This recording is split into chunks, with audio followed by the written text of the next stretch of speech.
कुछ छोड़ देते हैं। साफ़ी साहब आप हमें प्लीज़ लिख के बताइएगा जियो पाकिस्तान टीवी पे। सीनियर तज्ज़ियाकार सलीम साफ़ी साहब हमारे साथ मौजूद हैं। साफ़ी साहब, तहरीक इंसाफ ने अपने ही परवेज़ खटक पर इल्ज़ाम लगाया कि वो पार्टी के लोगों को वर्गला रहे हैं। वैसे वर्गलाना ना बच्चों को वर्गलाया जाता है, अब पार्टी से अलहदा करवा रहे हैं। तो क्या खटक साहब वाकई ऐसा कुछ कर रहे हैं? आप तक क्या इत्तलात पहुँची हैं? PTI का शक ठीक है उन पर? अब एक तो ये क़यामत की निशानियां हैं कि जनरल अयूब ख़ान के सियासत के वारिस उमर अयूब साहब जो है वो परवेज़ खटक साहब को शोकाज़ नोटिस भेज रहे हैं और उनको ये कह रहे हैं कि वो लोगों को वर्गला रहे हैं। हालांकि सब जानते हैं कि गुज़िश्ता 5 सालों के दौरान इमरान ख़ान साहब उनके ख़िलाफ़ अपनी जमात के लोगों को और अपने प्रिंसिपल सेक्रेटरी को और बाकी सब लोगों को वर्गला रहे थे। और मेरे ख़्याल में तो परवेज़ खटक साहब के साथ जो सलूक इमरान ख़ान साहब ने किया था तो उनको तो एक दिन की देर भी नहीं करनी चाहिए थी, लेकिन उसके बावजूद भी दूसरों की बनिस्बत परवेज़ खटक ने निस्बतन ज़्यादा समझदारी वाला और बावकार तरीक़ा इख्तियार करने की कोशिश की और किसी हद तक मेरे ख़्याल में उनकी स्ट्रेटजी दूसरों की बनिस्बत ज़्यादा कामयाब भी रहेगी। अच्छा, साफ़ी साहब, खटक साहब से मुतालिक एक मजबूत तासुर है कि वो सूबे की बाअसर तरीन सियासी शख्सियत हैं और उनके पास बहुत से इलेक्टेबल्स हैं जो हुकूमतें गिराने और बनाने में मरकज़ी किरदार जो है वो अदा कर सकते हैं। तो अगर ऐसा है तो इतने मजबूत ग्रुप के साथ क्या खटक साहब के लिए अपनी पार्टी बनाना बेहतर होगा या किसी और पार्टी को ज्वाइन करेंगे? क्या प्लान लग रहा है आपको? देखिए, इसमें कोई शक नहीं है कि खटक साहब एक तजुर्बाकार सियासतदान हैं और उससे पहले भी वो डिस्ट्रिक्ट नाज़िम भी रहे हैं, इससे पहले भी वो सूबाई वज़ीर रहे हैं, पीपल्स पार्टी के साथ भी वो रहे हैं। आफ्ताब शिरपाव साहब जो कि खैबर पख्तूनख्वा में सियासत के माहिर तरीन बंदे समझे जाते हैं, उन्होंने उनके साथ एक लंबे अरसे तक सेक्रेटरी जनरल के तौर पर काम किया था।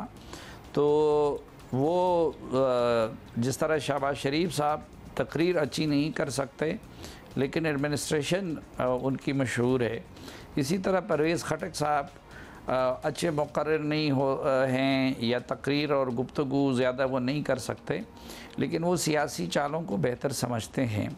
और फिर ये कि वो 5 साल तक खैबर पख्तूनख्वा के वज़ीर आला रहे इमरान ख़ान साहब की पार्टी के, और उसके बाद भी वो अगरचे इमरान ख़ान साहब ने उनको कुड्डे लाइन लगा रखा था, लेकिन वो उनके लिए हर मौका पे ट्रबल शूटर की हैसियत रखते थे और वो बड़े वेल कनेक्टेड आदमी रहे हैं।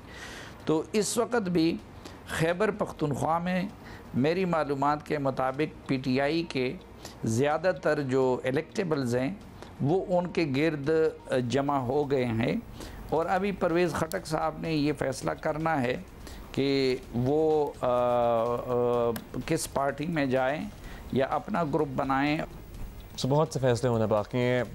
लास्टली साफ़ी साहब, खैबर पख्तूनख्वा की सियासी सूरत हाल पर बहुत ज़्यादा बात नहीं होती है, मजमूई तौर पर बड़ा दिलचस्प सिनेरियो बनता हुआ नज़र आ रहा है। आपकी नज़र में अगर अक्टूबर नवंबर में इलेक्शन होते हैं तो असल मुकाबला किन जमातों में होगा या किन ग्रुप्स में होगा? अब देखना ये है कि खटक साहब अलीम ख़ान साहब की और जहांगीर तरीन की पार्टी में जाते हैं या कि नहीं कोई अलग ग्रुप तश्कील देते हैं। मेरे ख़्याल में अलग ग्रुप तश्कील देने की सूरत में वो ज़्यादा मौसर नहीं होंगे, क्योंकि वहाँ पे ज़ाहिर है कि या तो इमरान ख़ान के नाम का वोट होगा, लेकिन इमरान ख़ान न इलेक्शन में होंगे न उनका कैंडिडेट बनना किसी के लिए मुमकिन होगा जब इलेक्शन होगा। तो उस सूरत में ये मुमकिन नहीं होगा कि वो उनके वोट को अपनी तरफ खींच सके।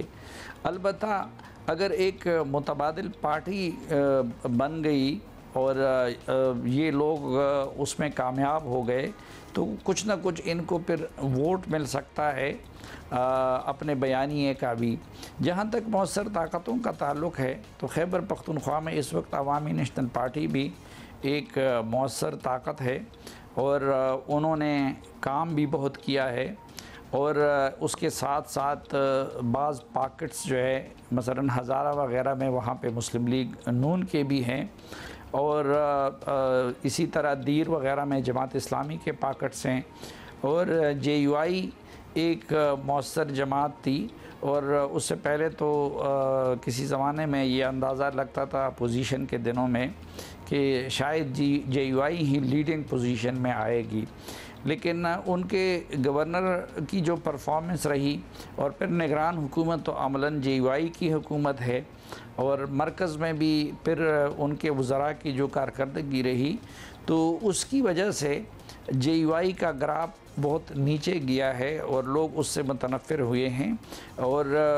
करप्शन के इल्ज़ामात भी पीपल्स पार्टी से ज़्यादा इस मरतबा JUI के बारे में लग रहे हैं।